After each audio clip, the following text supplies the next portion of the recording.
Hello everyone, in this tutorial we are going to see how we can get a specific object from our database using APIView.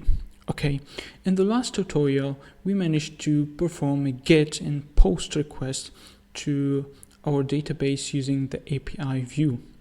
And in getting the data from our database, we managed to get all the objects that we previously stored in the database using the post request, but we couldn't get a specific object. Okay, so in this tutorial we will see how we can get that specific object using the object ID.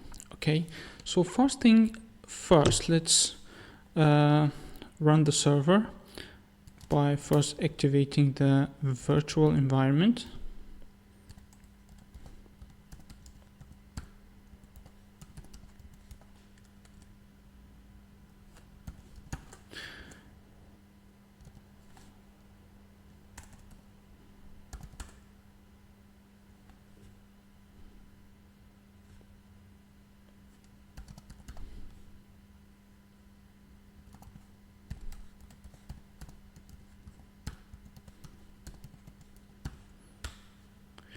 And now we navigate to our project.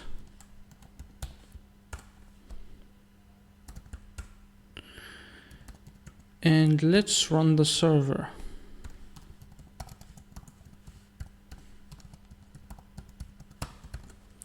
Okay, so after the server runs, we'll go to the browser and put the link here for our cars app, which is cars-app/cars.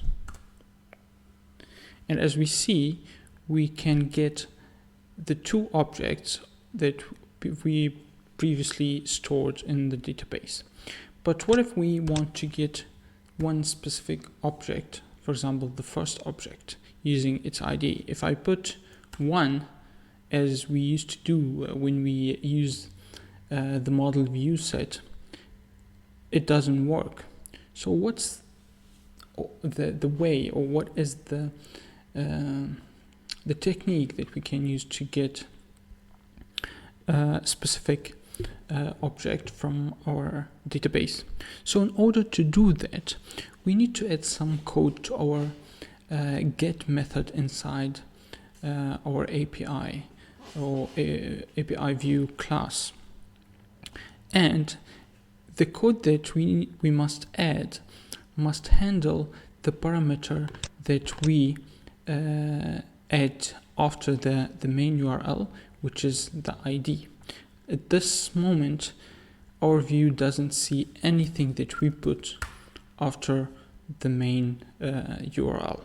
Okay, so let's first get the parameter. Let's see how can we get this parameter that's that comes after the main URL, and then we see how we can perform a get object from our model or database.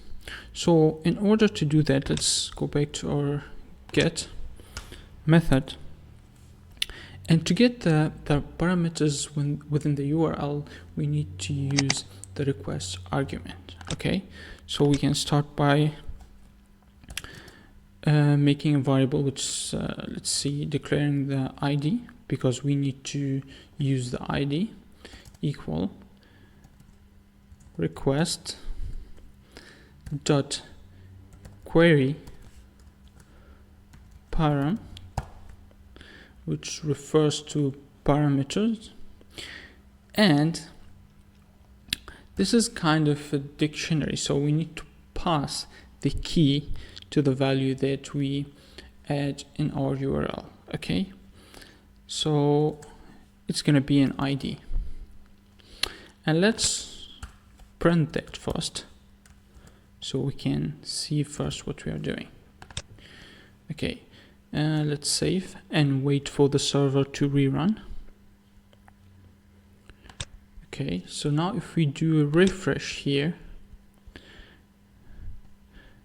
and as you see, we get an error saying basically that it can't recognize an ID because when we wrote this code here, the get method is looking now, or the query params is looking now for a value with the key that's ID, okay, but it doesn't find it. So how are we going to do that, or how are we going to fix this problem? In order to fix this problem, we need to modify the parameters that we're adding to our URL.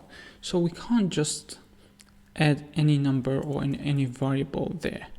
What we can do is we can add a key value pair, okay, like ID equal 1, for example, okay, and then perform the get request. But we're still getting error because in order for our view to recognize that this is what we're adding after the main URL is a parameter, we need to add a question mark. Okay, so after we add a question mark, we perform a request, and as we see, if we go back to our console here or terminal, we see that we have number 1, which is the value of the ID that we added here.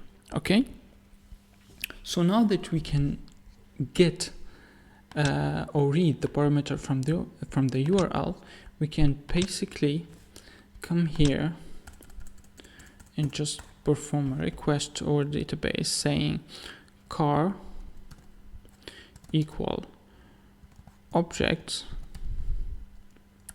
or mean cars first, dot objects dot get, and then we add ID equals ID because we are using the ID to get the object. Okay, so we need to do some modification here to this code to get it to work, you know, in both cases when we request all the objects, okay, and also when we request one object.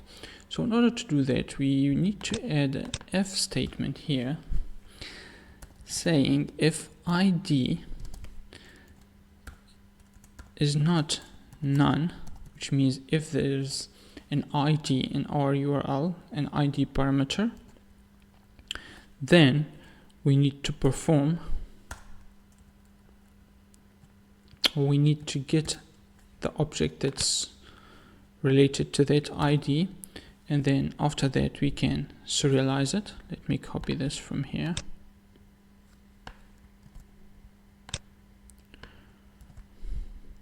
And we mustn't forget to delete many because we know now that we're getting one object only, so one object, so we don't need many.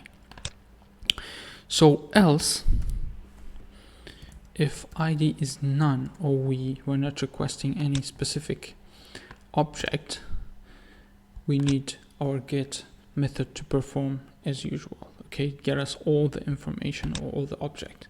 So if we save this and wait for the server to rerun, and now go to the browser and perform a get request, as you see here, we get only the object with the ID number 1. And if we edit this, we put 2, we get the second object. That's great, but we have a problem here. If we go back or delete the ID and we want to get all the object, as we see here, we get an error. And that's because it's trying to read the ID key, okay, and it couldn't find it in the URL. So in order to fix this, we can simply add a try here, okay, I'll use try, except. And in this case, and by adding try except, we solve the problem, because if there is no ID or there's no parameter, then the get will jump directly to this part and then get us all the objects that we need. And okay, let's save it and see. Okay, if we go to the browser now and refresh, and as you see, we get all the objects that we have. And then if we perform a get specific object, then we get it back. And that's it, guys, for this tutorial. I hope it was useful. If you have any question, please leave it in the comment below. And if you like the content and you're looking forward for more videos like this, please like and subscribe. And thank you for your time.